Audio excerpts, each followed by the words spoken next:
There's a particular kind of person who feels the weight of every room they enter. They notice the way conversations pause when they approach.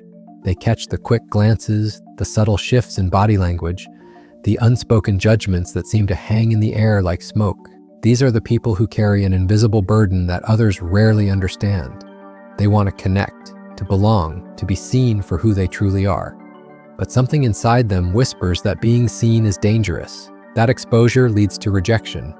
That vulnerability equals pain. This is the world of social anxiety, and if you've ever lived inside it, you know it's not just shyness or introversion.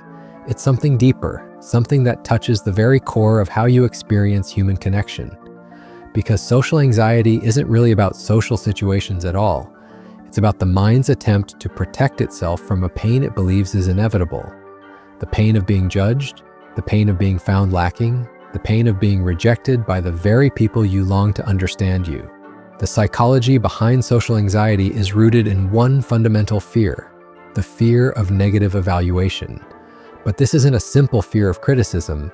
It's the terror that someone will look closely enough to see your flaws, your insecurities, your imperfections, and decide you're not worth their time, that you're not enough, that you don't belong. This fear lives so deep in the mind that it shapes everything.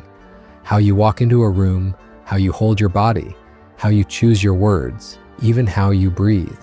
Social anxiety often begins with sensitivity, not weakness, but a heightened awareness of emotional information that others might miss entirely. People with social anxiety are often the ones who notice micro-expressions, voice changes, energy shifts. They read between the lines because their nervous system is constantly scanning for signs of danger. And in social situations, danger isn't physical harm. Danger is rejection, embarrassment, the crushing realization that you've said something wrong, done something awkward, revealed too much of yourself to someone who doesn't care. This sensitivity isn't a flaw, it's often a gift wrapped in suffering. Many people with social anxiety are deeply empathetic, intuitive, and emotionally intelligent. They feel what others feel. They understand pain because they've lived it. They notice details because their minds are wired to pay attention. But in a world that moves fast and values confidence over depth, this sensitivity can feel like a liability. So the mind develops protective strategies. It tells you to stay quiet, to blend in, to avoid situations where you might be exposed. The overthinking begins as protection, but becomes its own prison. Every conversation gets replayed. Every gesture gets analyzed. Every moment of silence gets interpreted as judgment. The mind becomes a detective constantly gathering evidence for a case it's already decided. The case that you don't belong, that you're different, that others can see something in you that disqualifies you from acceptance. And once this mental loop begins, it's hard to break because the mind finds proof everywhere. In a sideways glance, in a conversation that ends too quickly, in an invitation that never comes. What makes social anxiety so exhausting is the constant self-monitoring. While others move through social situations naturally, people with social anxiety are simultaneously participating and observing themselves participate. They're watching their own performance, critiquing their words as they speak them, analyzing their body language even as they're trying to appear relaxed. It's like being an actor who has to play a role while also directing the scene and reviewing their own performance in real time. The physical body holds this tension in ways that become impossible to ignore. Muscles tighten, breathing becomes shallow, the heart races not from excitement, but from the anticipation of judgment. Hands shake, voice wavers. The body betrays the mind's attempt to appear calm. And this creates another layer of anxiety because now you're anxious about appearing anxious. You're worried that others will notice your nervousness and judge you for that too. Eye contact becomes particularly challenging because eyes are windows into the soul. And when you believe your soul isn't acceptable, looking directly at someone feels like handing them evidence against you. You want to connect, but connection requires vulnerability. You want to be seen, but being seen feels dangerous. So you look away, you avoid, you find reasons to excuse yourself from situations where someone might look too closely. Meeting new people amplifies all of these fears because new people are unknown variables. You don't know their values, their judgments, their capacity for acceptance. You don't know if they'll be kind or cruel, understanding or dismissive. So your mind prepares for the worst-case scenario.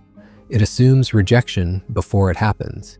It creates stories about what others are thinking that may have no basis in reality. But the anxiety feels real, regardless of whether the threat is real. Speaking up in groups becomes an internal battlefield. Part of you has something valuable to contribute. Part of you wants to be heard, to matter, to add something meaningful to the conversation.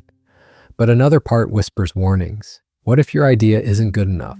What if people think you're stupid? What if your voice sounds weird? What if you say something that reveals how different you are? So you stay quiet, and then you judge yourself for staying quiet, creating another layer of shame on top of the original fear. The cruelest aspect of social anxiety is that it often affects people who crave connection the most. The very people who would make the most loyal friends, the most thoughtful partners, the most compassionate companions are often the ones who struggle most with the fear of social rejection. They understand the value of genuine connection because they've felt the pain of its absence. They know what it means to be truly seen and accepted because they've experienced what it feels like to hide and be rejected. Be rejected. The paradox deepens when you realize that social anxiety often strikes hardest in moments that should feel safe.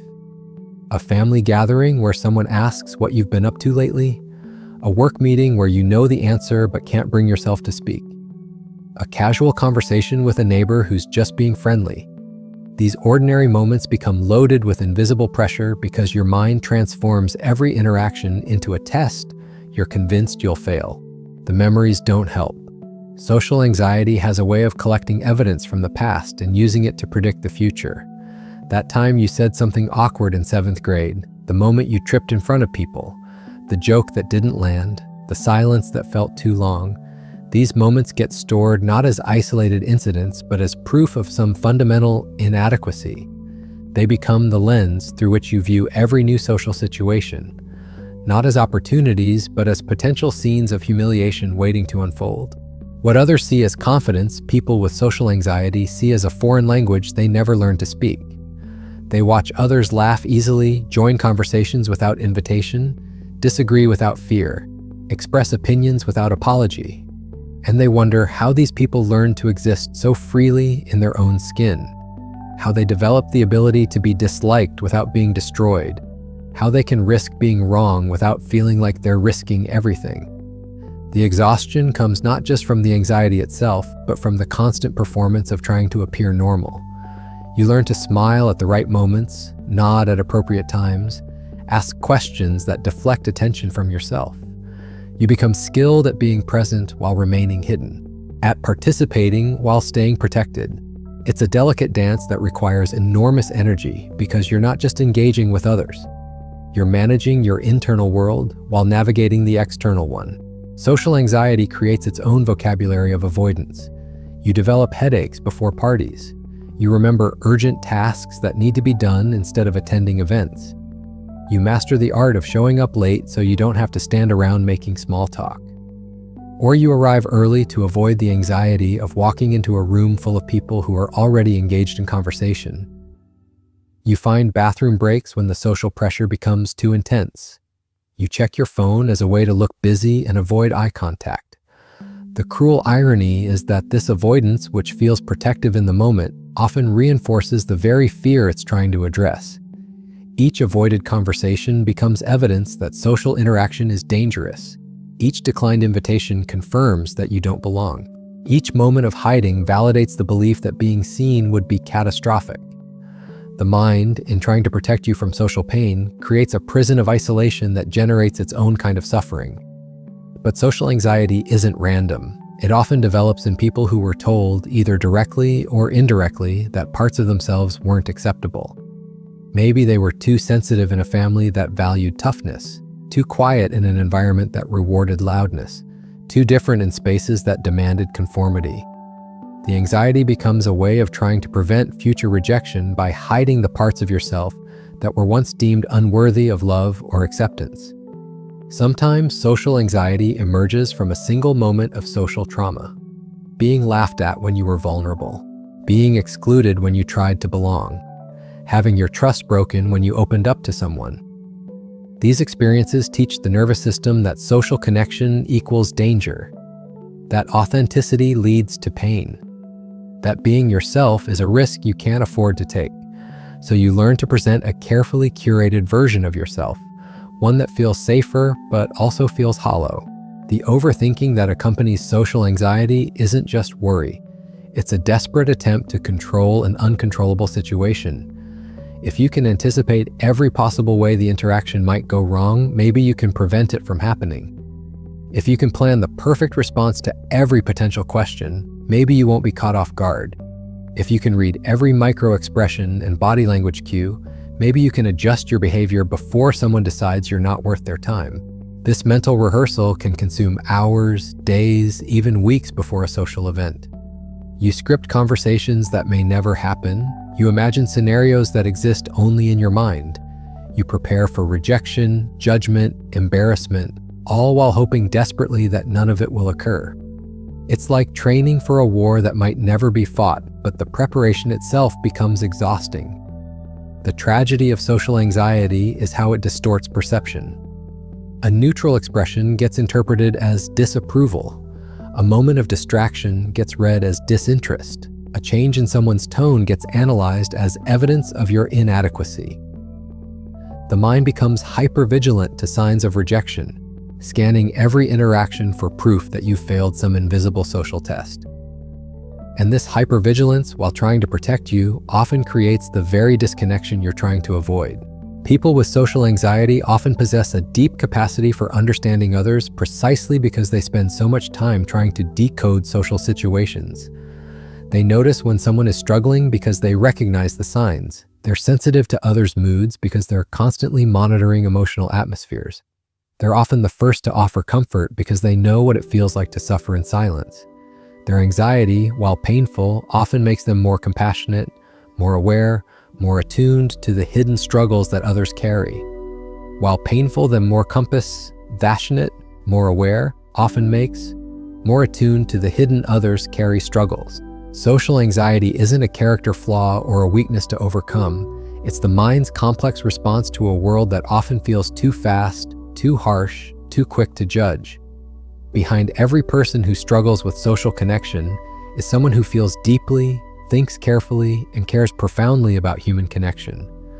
Their sensitivity, while sometimes painful, is also their gift. Their awareness, while overwhelming, is also their wisdom.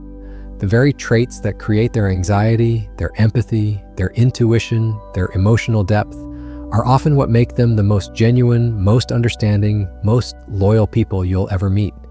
They don't need to be fixed. They need to be understood.